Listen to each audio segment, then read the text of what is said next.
Te louvarei, te bendirei continuamente.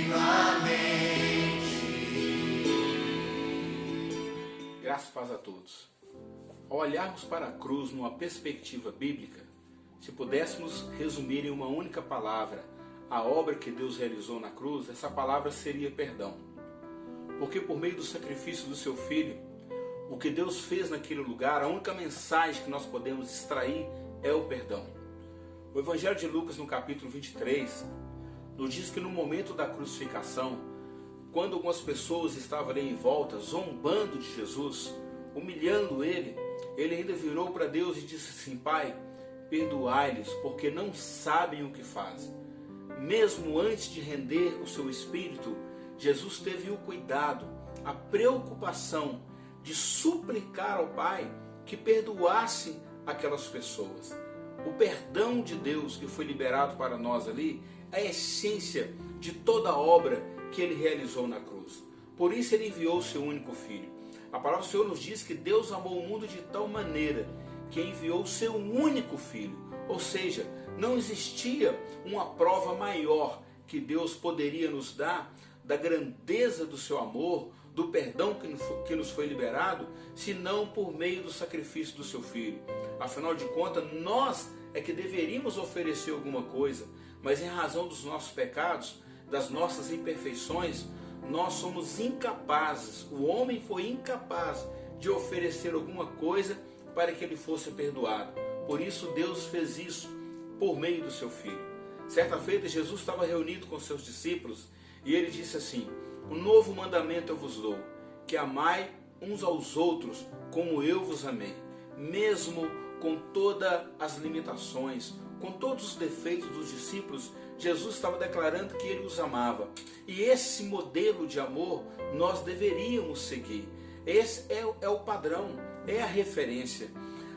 João, quando ele escreve a sua primeira epístola, no capítulo 4, versículo 20, ele diz assim: se alguém disser, amo a Deus, e odiar a seu irmão, é mentiroso, pois aquele que não ama seu irmão, a quem vê, não pode amar a Deus a quem não vê.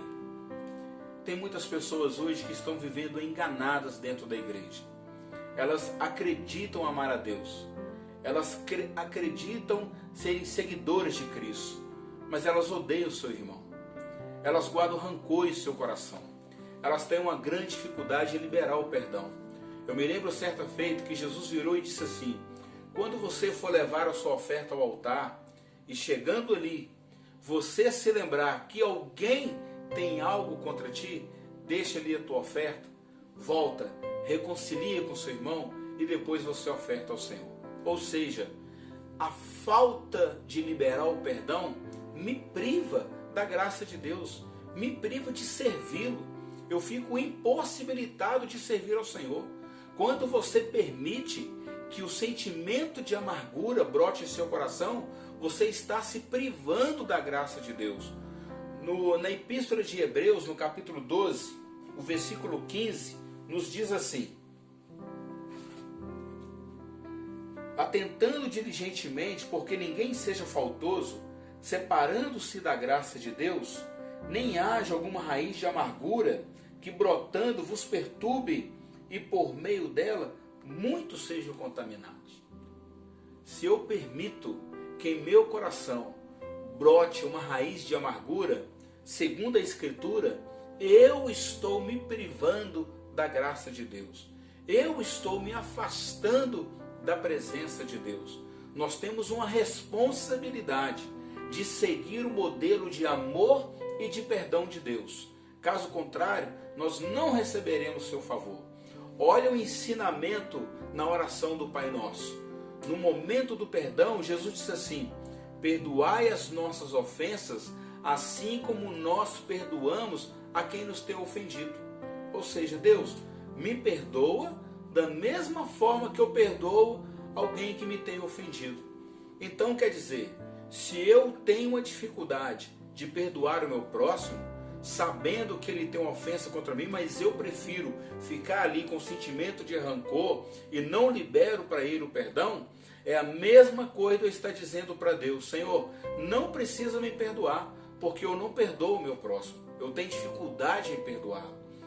Seguir a paz com todos, perdoar o próximo, é essencial para o nosso relacionamento com Deus.